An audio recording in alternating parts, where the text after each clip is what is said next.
mostrei para vocês tem um foco assim geométrico. Tá? Desde o início que eu venho falando, discutindo as ideias com vocês, eu falo da importância das simetrias e, no caso do quantum gravity, a abordagem nitidamente geométrica, né? Espaço-tempo o tempo inteiro. Né? Chega aqui, aí eu falo de uma lagrangiana, duas lagrangianas que eu mostrei para vocês, que vocês olham assim e dizem assim, poxa, simbologia pura, né? Simetria pura, o tempo inteiro. Você vê que aqui eu não estou preocupado com os decaimentos ligados ao gravitino, eu não estou preocupado nesse momento aqui, tá? Com os níveis de energia que a gente está lidando. Eu estou preocupado simplesmente em mostrar a simetria da gravidade. Tá? E a partir dessa simetria estabelecida, aí eu vou sim começar a me preocupar com a forma desses camaradas aqui. Mas quais são os graus de liberdade das minhas lagrangianas? São os campos.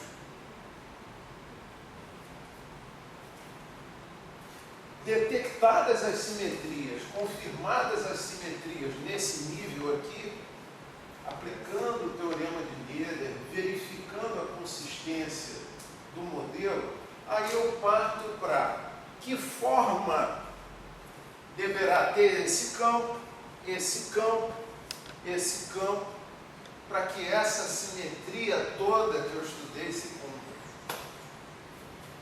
Aí sim, lá naquele texto lá, vocês vão ver alguns exemplos de como o campo aparece com a sua componente respectiva, gravitorial, que será algo desse tipo aqui. Por exemplo, né? Eu tenho lá o campo, que vem aqui uma função exponencial de alguma coisa aqui, e o seu gravitor com cara de espinor junto. E aí sim você começa a ver. Mas aí você vê nos campos o quê? As exponenciais são sempre o quê? Funções do espaço-tempo. Aí você... Mas repara o tom geométrico da teoria, o tempo inteiro. Então, assim, isso faz parte de uma abordagem. Né? Uma abordagem que eu escolhi, um caminho que eu escolhi. Trabalhar essencialmente com a geometria do espaço-tempo. Tá? Isso é um caminho. Existem outros caminhos. Isso é um modelo. Qual é a principal mensagem deste modelo? É o seguinte: estejam abertos para fazer propostas. Não se limitem simplesmente a repetir o que está feito, que assim a ciência não avança. Certo?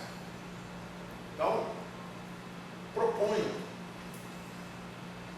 Mesmo que vocês tenham que chegar à conclusão depois que o modelo não serve para nada. Isso faz parte do processo de aprendizagem e faz parte da ciência. Mas tentem. Agora, não é criar à toa, a esmo. Tem que haver um foco, um problema a ser abordado. Né?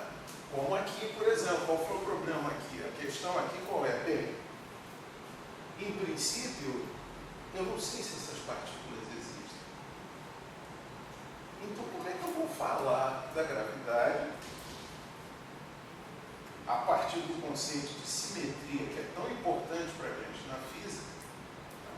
Como é que eu vou estabelecer essa simetria independente do que quer que aconteça mais à frente? Se são partículas, se não são?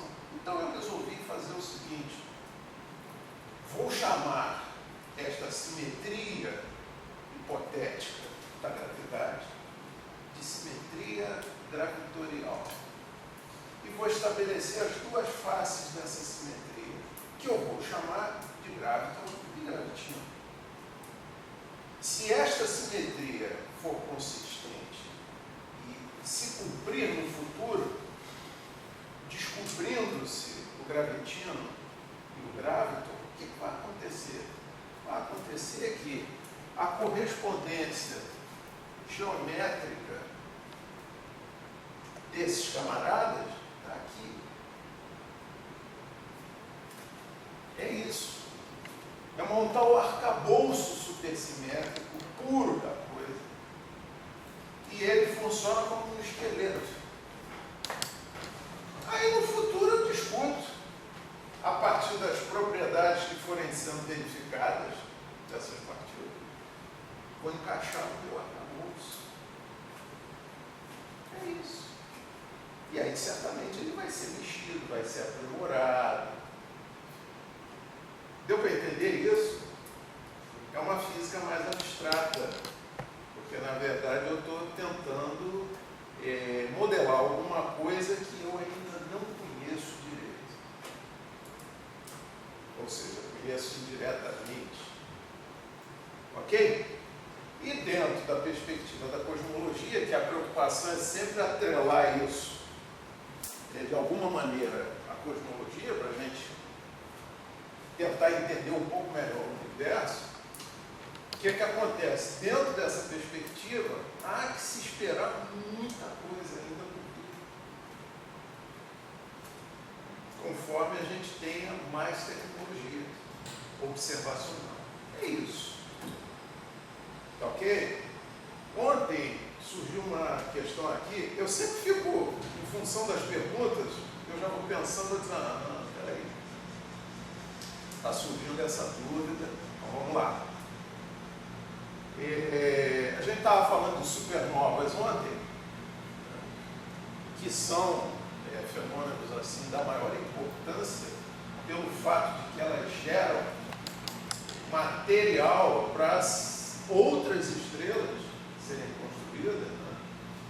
Eu fiquei um pouquinho preocupado aqui, eu saí aqui com a visão que parece que vocês têm, né, desses eventos, mas uma visão muito atrelada ao aspecto visível.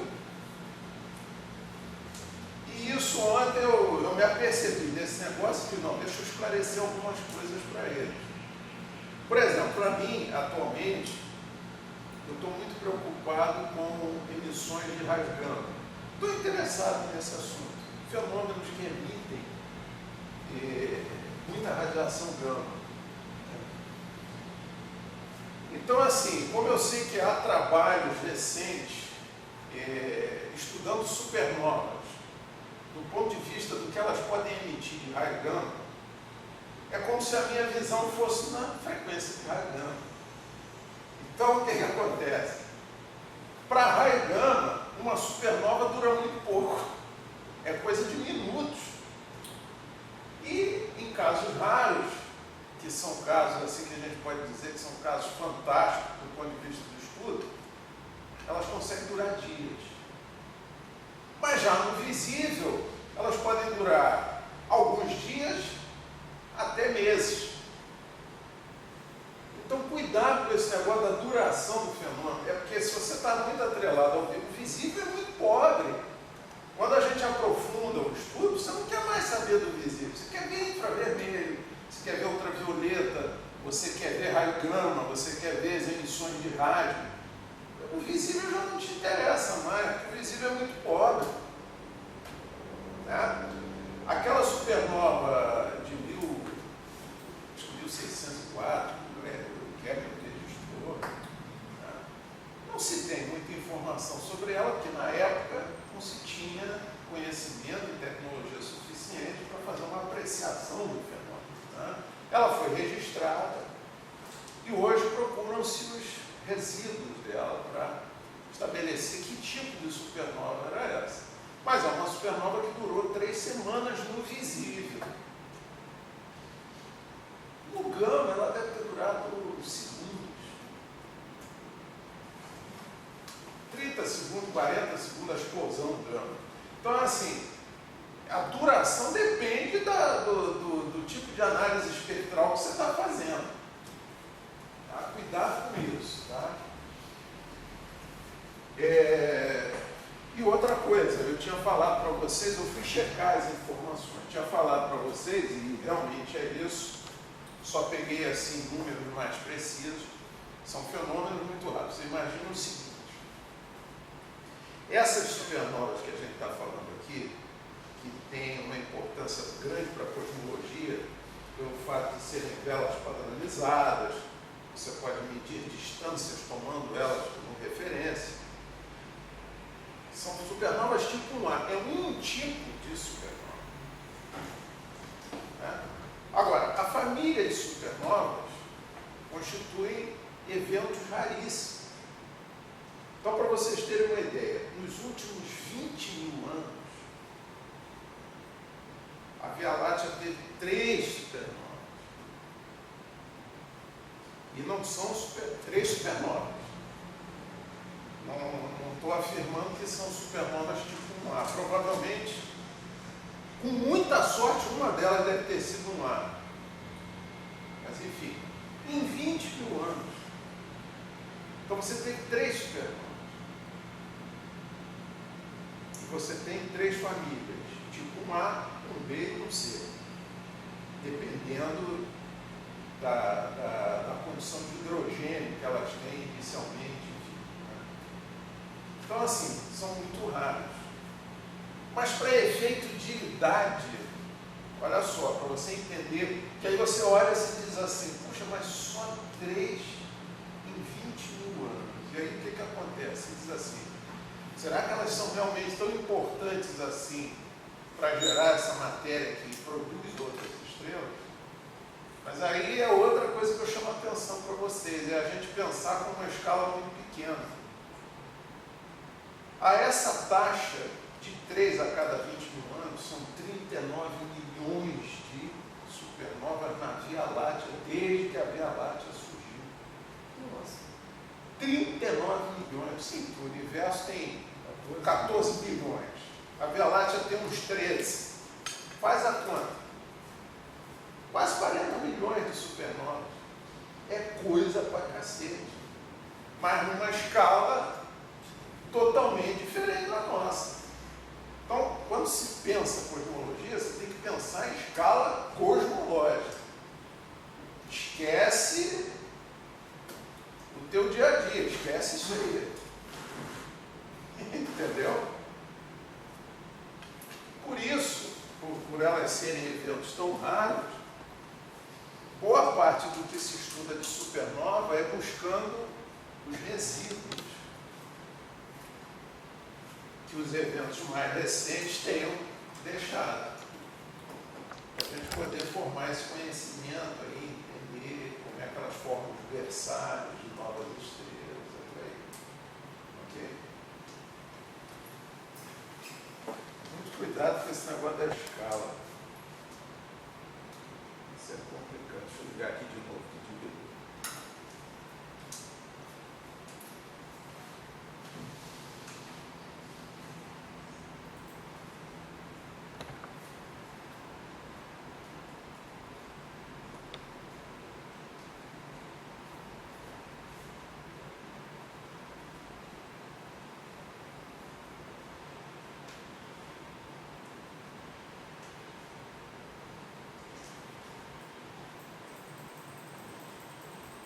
Alguém aqui se interessa por raio gama? Não, né?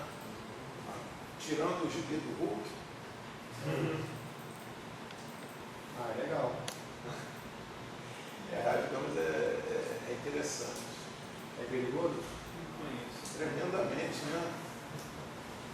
A radiação ionizante é complicada. Mas isso está atrelado à ideia de que as supernovas podem provocar modificações biológicas. Esse é um outro aspecto que se estuda hoje também, a questão da influência desse tipo de radiação na evolução.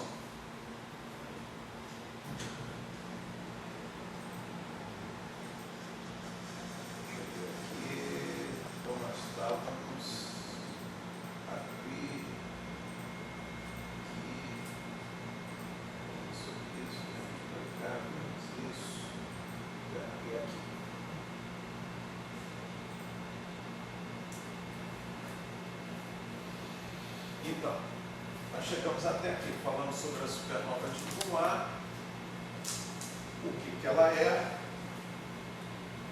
uma supernova de tipo particular, porque ela está sempre em um sistema binário, ela está sempre atrelada a uma gigante vermelha.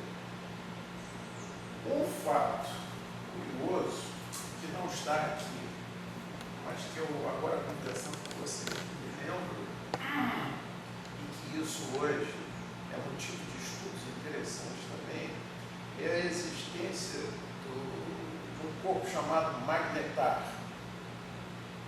Já ouviu falar sobre isso, né?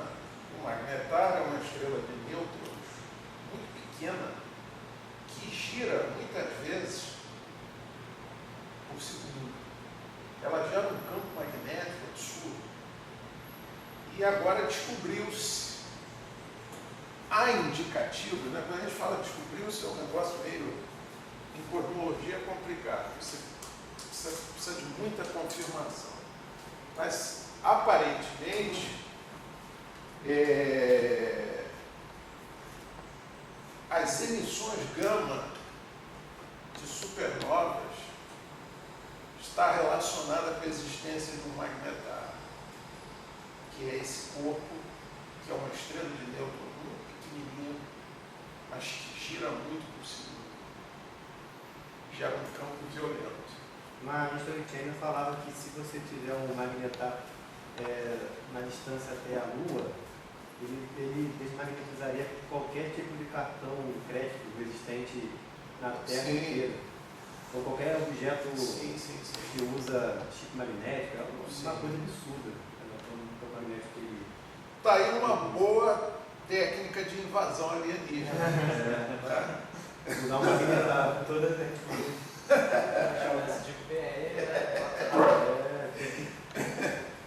Tem que chamar a referência mundial lá na universidade lá para começar a fazer isso. Fazer um filme.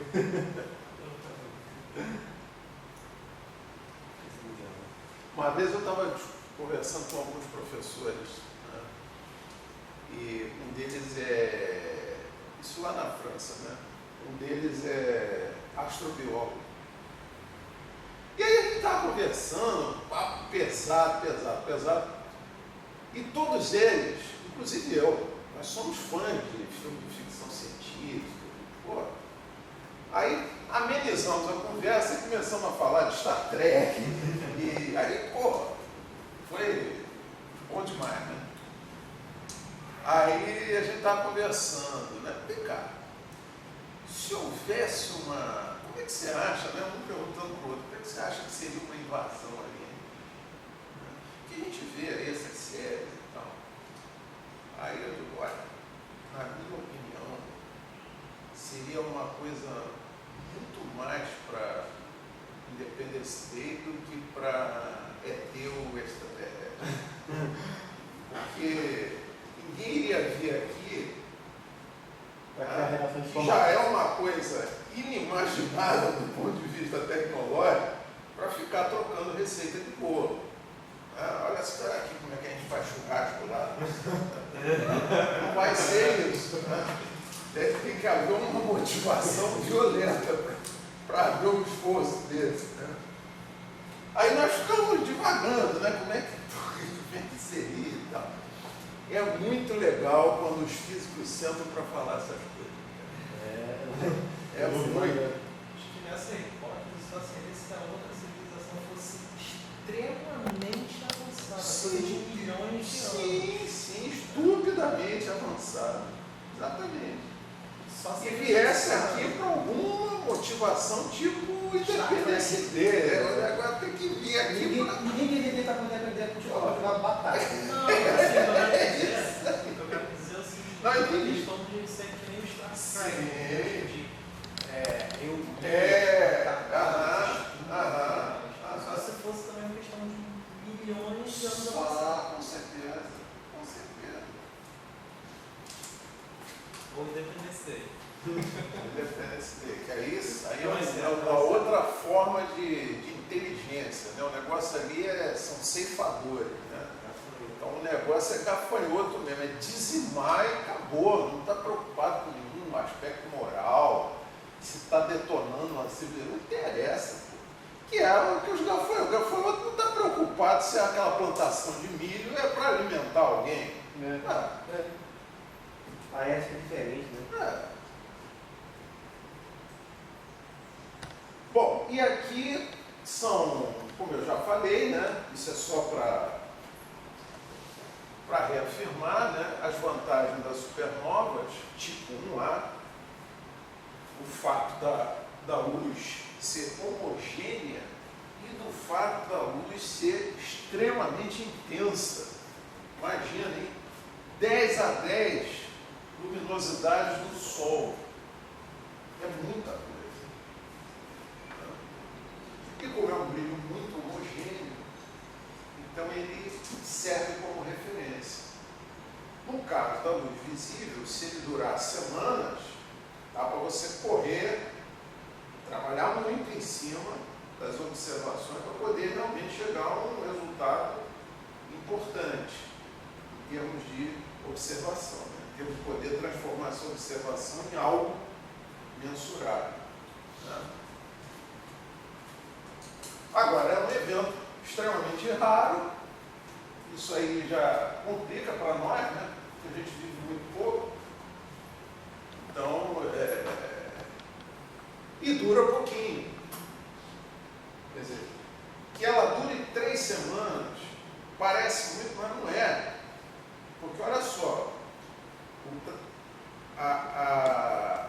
o trabalho observacional em cima de um evento como esse, primeiro, não pode ser único, pode ser um observatório só fazendo isso, né?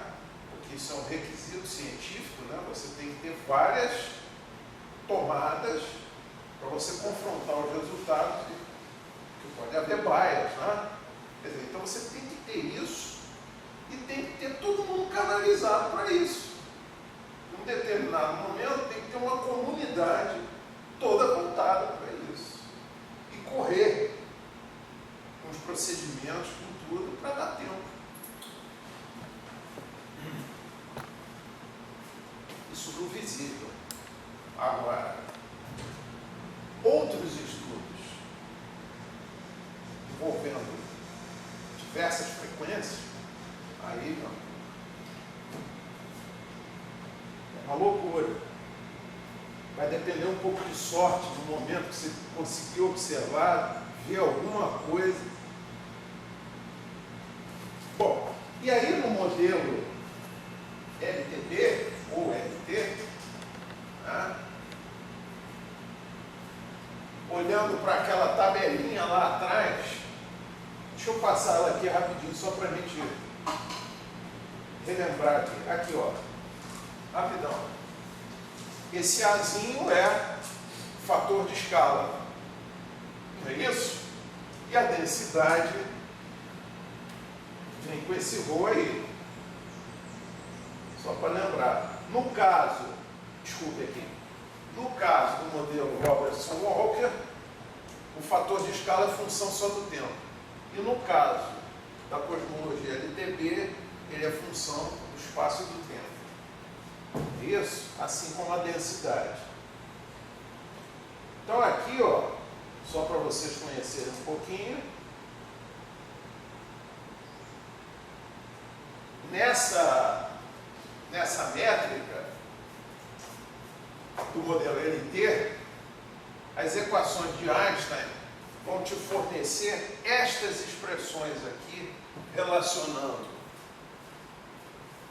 as funções arbitrárias da cosmologia que você está adotando, ó, o Fzinho, o M e o beta, tá? E estão relacionando isso com esse R aqui, que é, nesse caso aqui, é a área radial. É a distância para o diâmetro angular, que na verdade é o quê? É o fator de escala vezes o raio homóvel. Coordenada radial. É isso? Então elas, ó, aparecem com essa cara aqui, sendo que esse A é dado por essa expressão aqui, sendo o Czinho uma constante. Tá? É uma constante de fitting, né, que aparece aqui. Aí o que acontece? O parâmetro de densidade que a gente falou ontem, né, que é aquela relação entre a densidade que você mede hoje é eu aqui como observador, né? E a densidade crítica, que é a densidade que o universo deveria ter se fosse plano, né? Então, no caso da cosmologia LT, você acha essa expressão aqui, deduzida a partir desse formalismo, você acha essa expressão para o parâmetro de densidade e compara isso com o parâmetro dado pelo modelo padrão. Tá certo? Beleza. Bom, aí o que acontece? O que de prático a gente obtém? Das equações de Einstein, a gente consegue plotar a magnitude aparente das supernovas, dados de supernovas, tá? Com o Z, que é o desvio para o vermelho. E olha, adotando como parâmetro de densidade 0,3, que é um dos parâmetros aventados. Não se esqueçam de que existe muita imprecisão ainda. Tá? O Czinho, que é aquela constante de Fitting, é 8,5. E a magnitude aparente é dada por aquela expressão que eu comentei com vocês, que é a função da magnitude bolométrica mais o fator logaritmo ali de correção. Beleza? Então, olha só, para aquele Azinho, ó, para aquele Azão que a gente encontrou ali, deduzindo ele das equações de Einstein, enfim, tá? Adotando-se isso e mais isso aqui, eu considero como sendo a curva, isso aqui é integração numérica, né? Essa curva aqui é a curva que representa, tá, o quê? Magnitude aparente das supernovas 1A catalogadas em função de Z. Esse cara aqui, de Garfinkel, tá? Eu interagi muito com ele. Ele fez um trabalho muito interessante sobre cosmologia LT na época que eu estava fazendo mestrado. E aí eu entrei em contato. Hoje é moleza, né? Você, com a facilidade da internet, o pesquisador publica um trabalho, deixa o e-mail dele, e aí você entra em contato tranquilamente, ele te responde, você troca ideia. Eu fiz muito isso no mestrado, muito. Com alguns eu trabalhei mais em conjunto, com outros eu busquei algumas informações e tal. E eu trabalhei muito em cima de algumas premissas que ele adotou também. Tá? E aí fiz a minha integração numérica para bater com a dele. E os resultados foram muito próximos. Tá? Eu parti de um caminho, ele partiu de outro e os resultados foram muito parecidos. Né? Essas são as expressões que a gente deduz em função daquele formalismo que eu apresentei anteriormente. Você vai mexendo, vai derivando, vai substituindo, você chega a essas duas expressões aqui, uma com relação à variação da área radial em função de Z e outra variação do parâmetro de escala em função de Z. É legal fazer isso, porque ao invés de eu trabalhar com Rzinho e T, radial e tempo separado, eu trabalho com Z, pô. Porque o Z, para mim, já é uma expressão de distância espaço-temporal. Beleza? É isso? E aí, Em cima desse gráfico, eu pego a tabela das supernovas catalogadas, existe um catálogo de supernovas, muito preciso, e jogo os dados dessas supernovas nesse mesmo gráfico aí, para eu testar se o modelo teórico bate com o observado. Certo? Está aí, ó.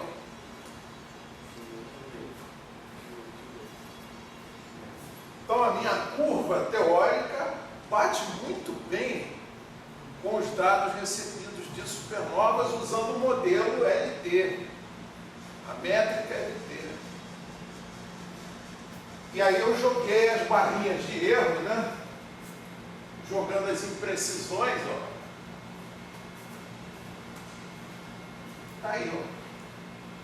Esse é o cenário que a gente tem para supernovas, usando uma cosmologia LT.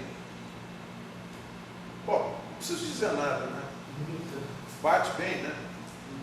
Agora, o que é interessante aqui? Lembra daquela discussão que eu coloquei aqui para vocês do Z, né?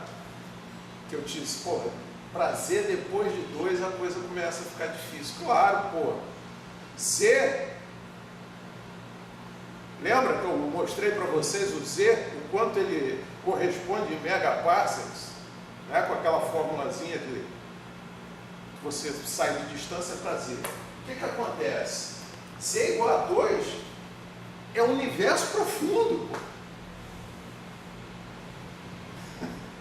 Então, assim, até Z, mais ou menos, chegando a 2, eu consigo fitar bem. A partir de Z igual a 2, não é que não possa ser feito, não é que não existe, é que eu já começo a lidar com incertezas muito maiores do que essas. Essa é a questão. Não é que eu não tenha acesso, acesso eu consigo ter, mas o problema é precisão. Deu para entender isso aí? Esse é que é o problema. Aí esse catálogo de supernovas, na verdade o que acontece? Todo ano tem surveys que vão sendo colocados à disposição. Você tem que estar acompanhando isso para ver o que de novo surgiu. Os surveys, eles vão sendo também aprimorados do ponto de vista da precisão, porque a tecnologia também vai melhorando. Né? São trabalhos que são muito comparativos entre diferentes observatórios, enfim. Né? Então a gente tem que estar sempre acompanhando esses surveys, né? Dependendo do assunto que a gente está interessado, a gente está em cima sempre. Então de vez em quando a gente dá uma olhada. Agora, o que acontece? O que eu falei para você? Bom, isso aí, legal. Quero saber o seguinte, esse modelo fita também radiação cósmica de fundo? Então existem trabalhos nesse sentido. Fazer o quê? Verificar se uma cosmologia LT consegue fitar os dados oriundos de supernovas, tipo uma de radiação cósmica de fundo, principalmente esses dois, e mais outros elementos advindos de quê? De análises em grande profundidade de espectro de radiação. E aí vem o quê? Tem uma série de efeitos que são avaliados também. Por exemplo, efeitos Sunyaev-Zeldovic. Vocês não devem ter ouvido falar, mas aí eu já estou falando de grandes clusters de galáxias. Né? As estruturas que se formam no universo são gigantescas. Né? Então, esses clusters, se você assumir uma simetria aproximadamente esférica, eles têm todo um comportamento, é um novo objeto que irradia, que influencia gravitacionalmente, um corpo, né? Que vai trazer elementos, vai fornecer informação em uma escala muito maior. Né? Então é como se eu estivesse analisando o seguinte, né? Eu posso pegar uma estrela, não, um buraco negro, que é mais expressivo gravitacionalmente, e posso ver o que acontece nas imediações desse buraco negro, tanto do ponto de vista de radiação, quanto do ponto de vista gravitacional. Agora imagina eu fazer a mesma análise, só que agora com um objeto que é um cluster de galáxias. Então eu já estou falando uma outra escala.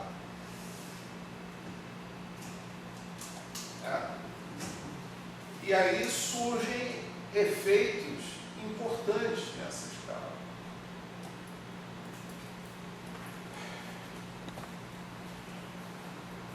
Por exemplo, radiação de Bremsstrahlung. Já estudaram isso? Não, então vamos estudar. Vocês estão estudando o que agora? No momento. Não, eu sei que no momento vocês estão aguardando. A gente vai começar. Eletromagnetismo já estudaram? Vai começar agora. Vai começar agora. Aí, Mecânica analítica, variáveis complexas. física 3 já foi. Tá. Vai entrar em. Mas o eletromagnetismo vai começar, né? Pois é, mas como vocês não veem nada de física moderna, Exatamente. aí eu acho que não vamos falar sobre isso. Tem um curso agora de eletiva de eletromag 3, que ele vai falar sobre radiação. O que vai dar para falar sobre radiação. Talvez fosse interessante. Mesmo como ouvinte, dar uma olhada. Mesmo que você não faça a eletiva, tenta dar uma olhada. De vez em quando vai lá, entendeu? Ver o que está rolando. Isso é bom também. Né? Tem uma área, tem muitos capítulos da física que são interessantíssimos. Né? Por exemplo, tem uma área chamada magneto hidrodinâmico, que é extraordinária. Eu já estudei magneto hidrodinâmica, mas eu gostaria de, num certo momento, parar com tudo isso, quer dizer, parar assim, né? Nunca interrompam um trabalho, vão até o fim. Eu vou até o fim em tudo que eu faço. Comecei um capítulo sobre teoria de Gauge clássica, vou até o fim. Comecei supergravidade, vou até o fim, não deixa nada em aberto. Né? Eu gostaria de dedicar um momento à magneto hidrodinâmica, porque ela é muito interessante em fenômenos astrofísicos ligados à evolução estelar mesmo. É o eletromagnetismo no modelo hidrodinâmico.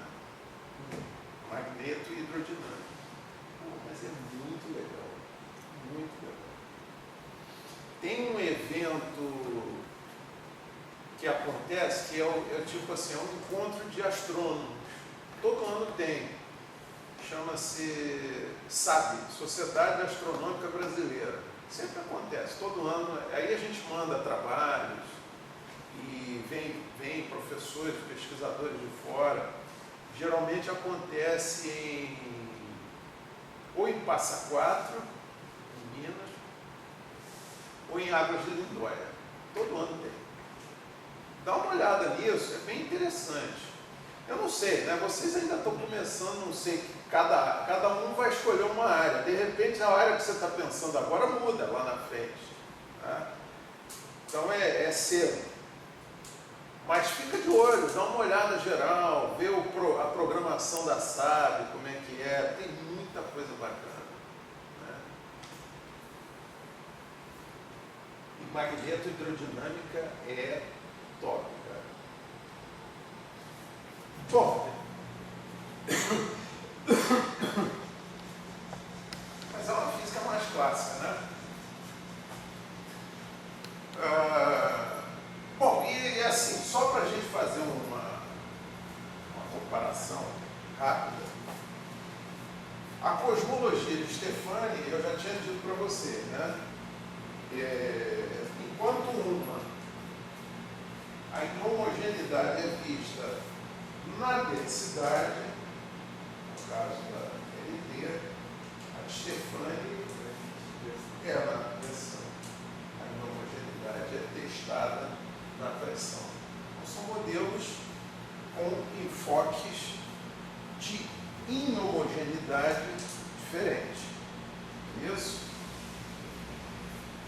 E aí o que é que acontece? A métrica nessa cosmologia, essas métricas elas assumem formas, vocês vão ver na literatura, quem for mexer com isso vai ver que elas aparecem às vezes um pouquinho diferentes. Essa diferença é em função da conveniência da abordagem que o autor está fazendo. Então ele apresenta a métrica num determinado formato porque é conveniente para ele tratar dessa forma, porque ele vai falar, ele vai enfatizar o V ou vai enfatizar o D. Então ele cria formas compactas de apresentar a métrica e vai desenvolvendo o trabalho, enfatizando aquilo que ele acha mais interessante do ponto de vista dele. Tá? Mas, em geral, ela aparece com essa cara aí e com essas situações aqui. Se o Rzinho é o hypomóvel, né? Se esse F que aparece ali é o hypomóvel, esse F grande vai tomar essa forma aqui, R sobre 2. Se for seno de R, toma essa forma. Se for seno hiperbólico, isso depende do quê? Depende da escolha de universo que você está fazendo. Da mesma forma que você tem aquele casinho, que é o índice de curvatura, então, ele pode ser -1, pode ser 0, ou pode ser 1. Então, dependendo da premissa que você está adotando, da geometria do universo, você vai escolher o valor que você vai trabalhar. Vai trabalhar com os três, porque na verdade você quer fazer comparações, né? É isso que você quer fazer. No fundo é isso. Em todo o andamento da cosmologia, você vê essas situações. Por exemplo, o parâmetro de densidade é um parâmetro comparado. Ele é o quê? É uma densidade estimada para o universo hoje sobre uma densidade crítica. Que densidade crítica é essa? É a densidade que o universo teria se fosse plano. Então você estabelece sempre comparações, né, para chegar a alguma conclusão.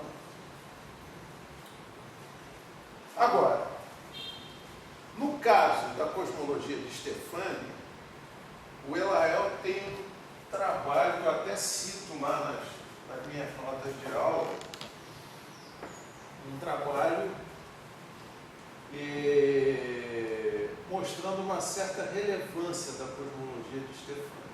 Eu não fui muito fundo ainda, apesar de eu ter lido esse artigo, mas eu não tive tempo assim para avaliar as consequências daquilo que ele está colocando ali.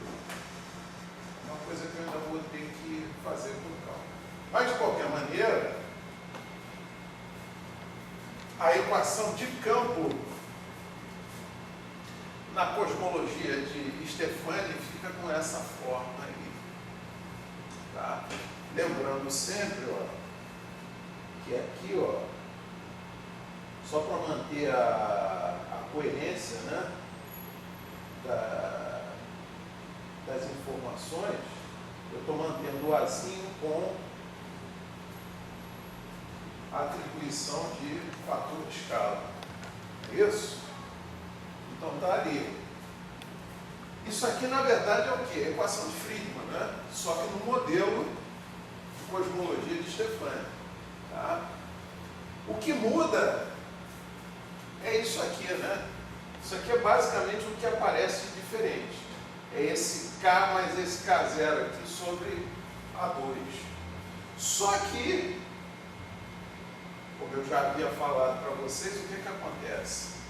Adotar essa cosmologia aqui até o momento parece acarretar em uma idade do universo muito maior, não é pouca coisa maior. Se fosse pouca coisa, bom, isso aí você tira fácil por conta das incertezas, enfim. Mas a diferença é muito grande de idade do universo. E aí surge uma discussão. Bom, eu não quero afirmar nada nesse sentido, porque cosmologia Stefani é algo que eu ainda estou estudando. Mas assim, está me parecendo, assim, numa primeira olhada, pode ser que eu mude, está me parecendo que é mais um exercício que não vai acrescentar grande coisa. Assim, no momento, a minha opinião é a seguinte: nós temos duas alternativas concretas que funcionam. É o modelo padrão e a cosmologia ETB. E dá para conciliar as duas. Se você parte do modelo de queijo suíço, por exemplo, você consegue conviver com as duas. As outras que eu tenho visto, essa é a última que eu estou dando uma olhada com mais atenção. Porque eu achei interessante essa história da inhomogeneidade na pressão. Mas assim, por tudo que eu tenho visto, o ganho em termos de informação, em termos de conhecimento, é muito menor do que o número de problemas que são trazidos.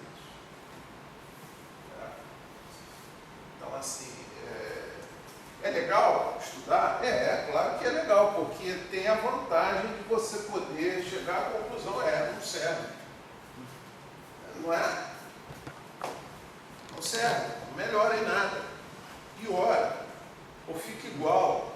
Se ficar igual, aí vira uma questão de gosto, né? Eu vou usar esse aqui, o outro vai usar esse. Né? Não é isso que a gente quer. A gente quer coisas um pouco mais objetivas. Né? Não é definitiva, é objetiva. Ok?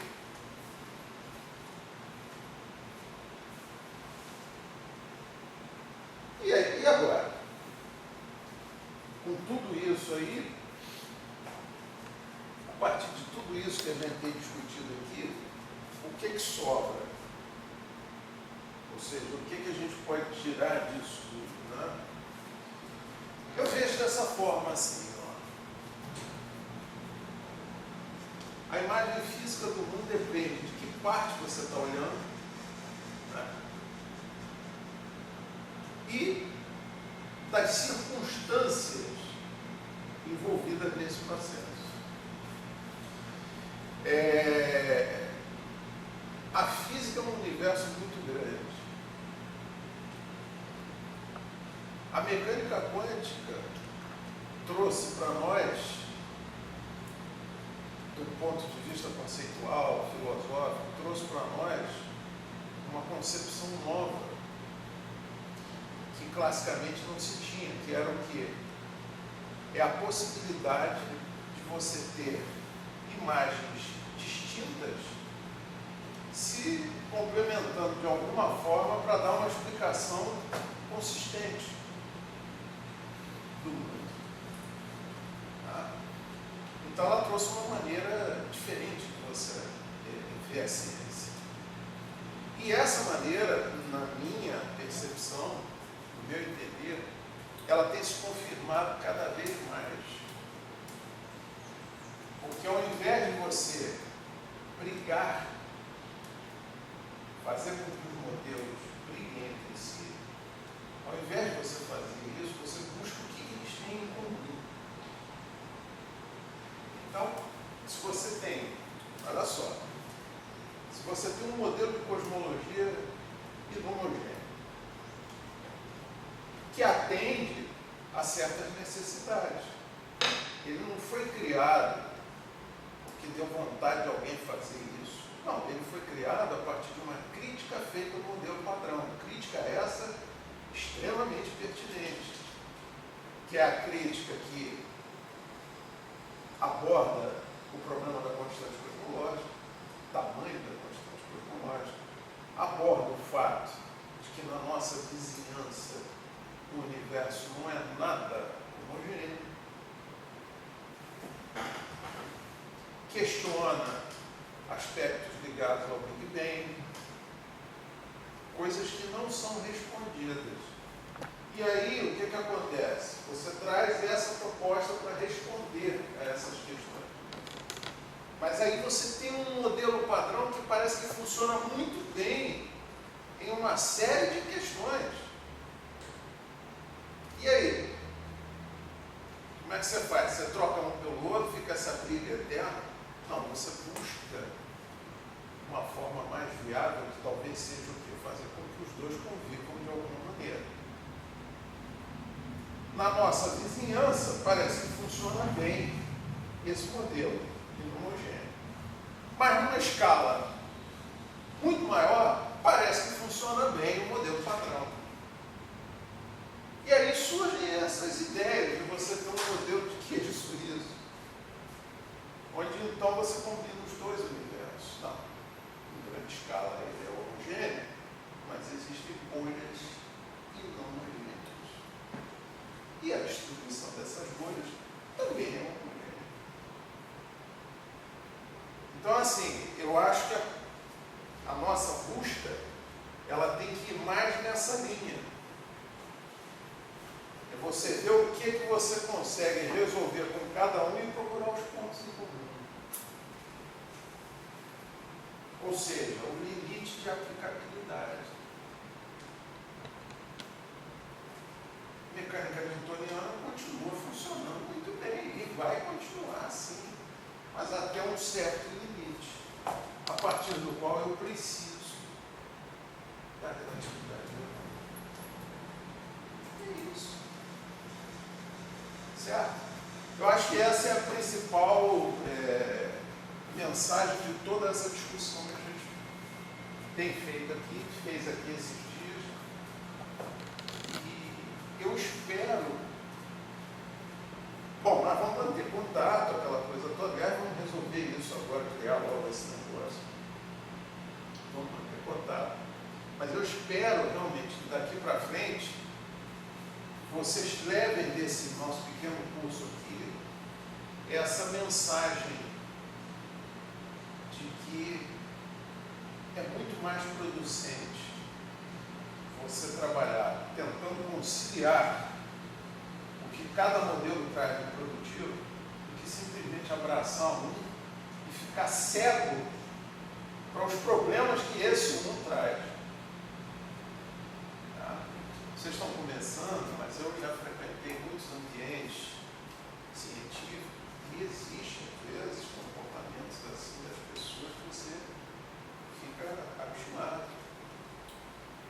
Você diz uma coisa, alguém se levanta irritado, te agride e vai embora. É impressionante. Você pensa que não. Negócio. Negócio ficou esquisito. Tá? Eu mesmo já fui constrangido, já passei por isso, já vi colegas serem constrangidos. E coisa é estranha mesmo. Tá? É isso, pessoal. Eu acho que está dado a minha mensagem. Para mim foi muito legal esse curso, porque, primeiro, conheci ótimos colegas, espero que a gente interaja muito daqui para frente. E,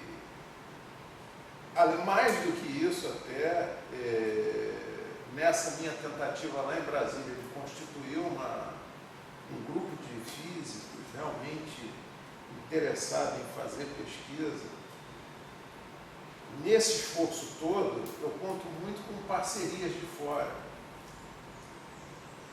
Né? Porque não adianta. O Brasil tudo é muito difícil e você saindo dos centros principais a coisa fica mais difícil ainda. Minha ideia é que eu tivesse no Centro-Oeste um grupo. Eu lindo várias cidades, né?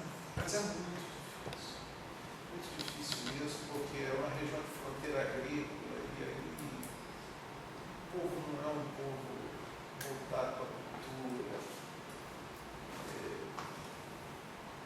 Os que têm interesse trazem uma série de mazelas e aí você tem que batalhar para o cara superar aquelas limitações todas.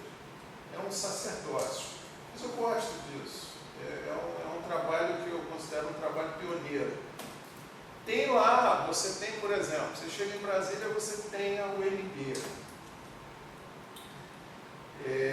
Mas assim, vocês que são de instituição pública, vocês sabem a dificuldade que é. Tá? Além dos problemas de descontinuidade, que tem greve, porque parou tudo e não sei o quê, você encontra o problema dos grupos que se formam fechados, como se estivessem defendendo uma espécie de feudo. E aí esse grupo não troca, não está interessado em trocar, em fazer esse tipo de coisa.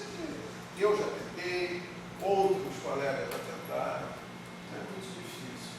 Aqui no CBPE, especificamente aqui no Departamento de Campos e Partido, existe essa preocupação, existe essa ideia de trazer, de ver o que você está fazendo, de procurar. Eu sempre, por isso que eu vim para cá.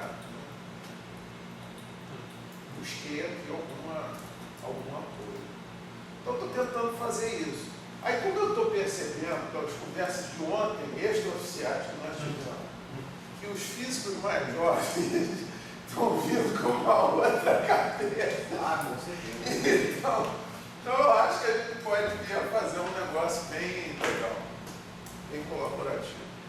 Vamos ver se eu consigo também, isso demora um pouquinho, mas a gente chega lá. Eu consigo promover alguns eventos lá, que eu possa levar vocês, convidar vocês para ir, com algum subsídio para a gente fazer um negócio Lá legal. tem alguns edifícios tá do lado mesmo ou não? Rapaz, na UNB tem. Então, na UNB tem um Tião de lá. O Tião é de lá, o Tião é goiano. Tião é goiano. Estudou lá, se formou lá na UNB. Goiano e flamenguista, né?